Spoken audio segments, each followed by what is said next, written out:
मैं दीपक तिवारी आपके अपने परिवार स्टाइलिंग ग्रुप ऑफ स्कूल में एक बार फिर से अभिनंदन करता हूं। जी हाँ दोस्तों, प्रीवियस वीडियोज में मैंने आपको ओम्स लॉ के टॉपिक के बारे में चर्चा कर लिया था।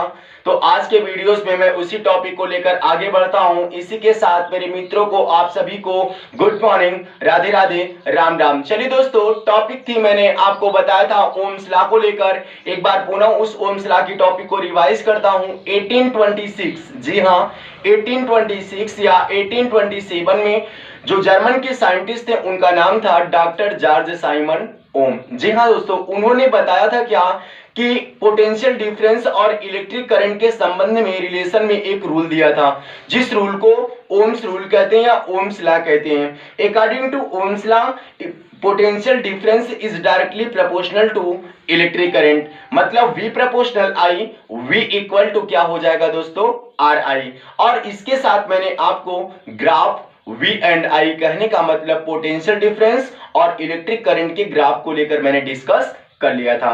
आज की वीडियोस में मैं आपको चर्चा करूंगा दोस्तों कि क्या होते हैं सर्किट। सर्किट डायग्राम मैंने बता दिया था, सर्किट मैंने बताया था, इलेक्ट्रिक सर्किट विद डायग्राम बता दिया था। लेकिन आज मैं इस ओम के रूल को लेकर सर्किट के टॉपिक की चर्चा करूंगा दोस्तों। केयर करिएगा, सर्किट का मतलब होता है परिपथ। परिपथ इस ओम्स रूल में कितने टाइप के होते हैं, दो। पहला क्या होगा, ओहमिक सर्किट। दूसरा क्या होगा दोस्तों, non ohmic circuit. Ohmic circuit मतलब जो सर्किट ओम्स के रूल को फॉलो करते हैं उस सर्किट को क्या कहते हैं दोस्तों, ओहमिक सर्किट। और जो फॉलो नहीं करते हैं उस सर्किट को हम लोग क्या कहते हैं, नॉन ओहमिक सर्किट कहते हैं दोस्तों। इतनी टॉपिक समझ आई है तो नेक्स्ट टॉपिक की तरफ चलते हैं। नेक्स्ट टॉपिक आपकी क्या है, वेरिएबल रेजिस्टेंस है दोस्तों।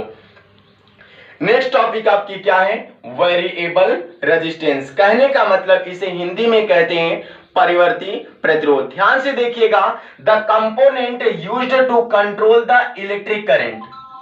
कंपोनेंट का मतलब क्या होता है दोस्तों, घटक। Used to control the electric current, जो इलेक्ट्रिक करंट को कंट्रोल करने में क्या किया जाता है, उपयोग किया जाता है।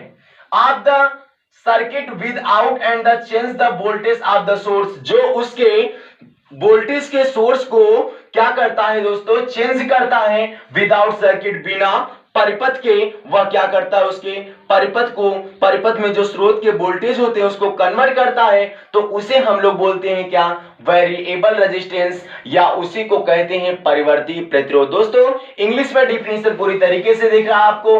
The components used to control the electric current of the circuit without and change in the voltage of the source is called variable resistance. कहने का यह मतलब स्रोत की वोल्टता में बिना कोई परिवर्तन किए परिपथ के विद्युत धारा को नियंत्रित करने के लिए उपयोग किए जाने वाले अवयव को क्या कहते हैं, जानते हैं दोस्तों, परिवर्ती प्रतिरोध कहते हैं, या उसी को हम लोग बोलते हैं वेरिएबल रेजिस्टेंस कहते हैं दोस्तों। थर्ड टॉपिक की तरफ चलते हैं, आपका है स्ट्रीम कंट्रोलर। इसी को कहते हैं क्या, करंट कंट्रोलर। हिंदी में हम आप कहते हैं क्या, धारा नियंत्रक कहते हैं दोस्तों। ध्यान से देखिएगा, इसकी डिफिनेशन क्या होगी, a device is used to change the resistance of a circuit and electrical circuit called a stream controller. कहने का मतलब ऐसा उपकरण used to change the resistance of a circuit, जो परिपथ के प्रतिरोध को विद्युत प्रतिरोध में क्या करता है, परिवर्तित करता है, उसी को हम लोग बोलते हैं स्ट्रीम कंट्रोलर, धारा नियंत्रक, या करंट कंट्रोलर, धारा नियंत्रक कहते हैं दोस्तों। केयर करिएगा, वीडियो समझ आएगा। अगर आप लोग मेरे वीडियोस को देख रहे होंगे तो अपने हाथ में कॉपी पेन लेकर जरूर बैठें, पूरी एनर्जी के साथ दोस्तों पढ़ें, समझ जरूर आएगा। आइए नेक्स्ट टॉपिक पर चलते हैं। नेक्स्ट टॉपिक आपकी क्या है, factors on which resistance of A driver depends. कहने का मतलब वह कारक जिन पर किसी चालक का प्रतिरोध निर्भर करता है। तो वह कौन कौन सा फैक्टर है जिस पर रेजिस्टेंस डिपेंड होता है दोस्तों। केयर करिएगा, वीडियो के माध्यम से जरूर समझ आएगा, समझ में आना चाहिए। The resistance of conductor is the directly proportional to length of that conductor. मतलब जो चालक का प्रतिरोध होता है वह लेंथ ऑफ दैट कंडक्टर, मतलब उस चालक तार की जो लेंथ होती है, जो कंडक्टर के वायर की लेंथ होती है, वह क्या होता है दोस्तों, उसके प्रोपोर्शनल होता है। वहीं जो आपका रेजिस्टेंस ऑफ ए कंडक्टर होता है दोस्तों, एरिया ऑफ क्रॉस सेक्शन के मतलब आप कह सकते हैं जो अनुप्रस्थ काट के क्षेत्रफल होते हैं उसके क्या होता है, इनवर्सली प्रोपोर्शनल मतलब व्युत्क्रमानुपाती होता है। दोस्तों मैं आपको एक टॉपिक बताना चाहूंगा, क्या होता है प्रोपोर्शनल, क्या होता है इनवर्सली प्रोपोर्शनल। टॉपिक को देखकर समझ लीजिएगा दोस्तों।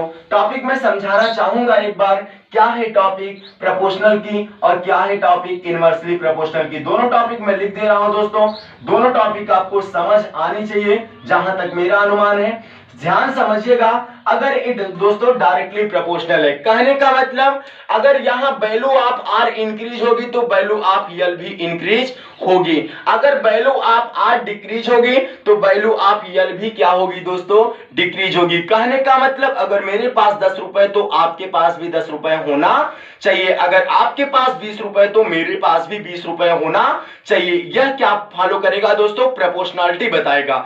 लेकिन इनवर्सली प्रोपोर्शनल क्या होता है ये भी जानना जरूरी। अगर मान लीजिए वैल्यू आप आर इंक्रीज हुई तो वैल्यू आप ए डिक्रीज होगी, अगर वैल्यू आप आर डिक्रीज हुई तो वैल्यू आप ए क्या होगी दोस्तों, इंक्रीज होगी। कहने का मतलब मेरे पास 10 रुपए तो आपके पास 5 रुपए, अगर आपके पास 20 रुपए तो मेरे पास कितने, 10 रुपए। दोस्तों इनवर्सली प्रोपोर्शनल के रूल को यह बताता है। आइए इसी टॉपिक को लेकर मैं पुनः आगे बढ़ता हूं। मैं आपको दो इक्वेशन यहां दोस्तों बनाया हूं, ए आपका फर्स्ट इक्वेशन है, ए आपका क्या है दोस्तों, सेकेंड इक्वेशन है। यहां से हम लोग लिख क्या लेंगे, केयर करिएगा, from equation first and second. मतलब equation first and second, first क्या है दोस्तों, आर प्रोपोर्शनल टू यल है और सेकेंड क्या है, आर प्रोपोर्शनल टू 1/a। तो यही कर देंगे, आर प्रोपोर्शनल टू कितना हो जाएगा, यल/a। दोस्तों मतलब यहां आर इक्वेशन फर्स्ट और सेकेंड लेने पर तो यह यल/ कितना हो जाएगा, a हो जाएगा। प्रोपोर्शनलिटी हटाते हैं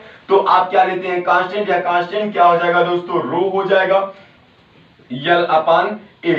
एक फार्मूला तो आपका ए हो गया, वहीं दूसरा फार्मूला दोस्तों rho equal to R A upon कितना हो जाएगा, यल। क्या है here rho is proportionality constant is known as specific resistance. इसे हम लोग बोलते हैं क्या, स्पेसिफिक रेजिस्टेंस मतलब विशिष्ट प्रतिरोध। यहां लिख लीजिएगा दोस्तों क्या, here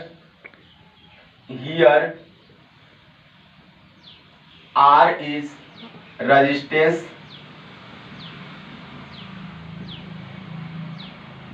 of conductor, rho specific resistance,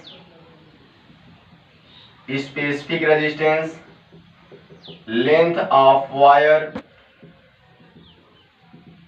L क्या है दोस्तों, लेंथ ऑफ वायर, और ए क्या है, area of cross section. Area of क्या है दोस्तों, क्रॉस सेक्शन।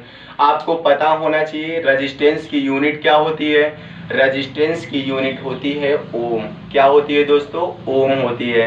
ठीक है दोस्तों, आज के वीडियोस में सिर्फ इतना ही। जब मैं नेक्स्ट वीडियो में आपसे मिलूंगा तो इन सभी टॉपिक के बारे में हम आपसे न्यूमेरिकल के बारे में डिस्कस करेंगे। बस आज के वीडियो में इतना ही। टॉपिक न समझ आने पर the physics point YouTube channel पर जाकर like, comment, share and subscribe जरूर कीजिएगा। Thank you.